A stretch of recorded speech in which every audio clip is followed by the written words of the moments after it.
તો ચાલો મિત્રો આપણે વર્ગ અને વર્ગમૂળનું એક ઉદાહરણ જોઈએ। તો જો મિત્રો અહીંયા 216નો વર્ગ છે બરાબર। જો મિત્રો 216 એ 200ની આસપાસની રકમ છે એટલે આપણે 200 ને આધાર માનીએ બરાબર। જો મિત્રો 200 આધાર હોય તો આ બાજુથી 176 સુધીની રકમ અને 200 થી પેલી બાજુ 225 સુધીની રકમ આપણે દાખલો ગણી શકીએ બરાબર। જો મિત્રો 200 આધાર હોય ત્યારે આપણે નિયમ અનુસાર 2 વડે એને ગુણાકાર કરવાના છે। તો જો મિત્રો અહીંયા 216 એ 200 થી કેટલા વધુ છે તો 16 જેટલા વધુ છે બરાબર। તો જો મિત્રો અહીંયા વધુ હોય ત્યારે પ્લસ કરીશું અને ઓછા હોય ત્યારે માઇનસ બરાબર।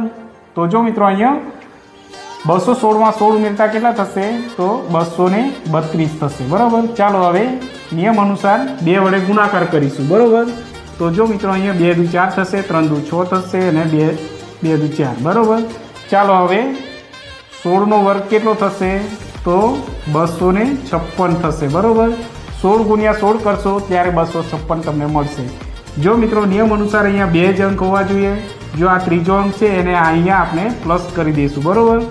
તો 464 માં 2 ઉમેરતા તો 466 થઈ જશે બરાબર।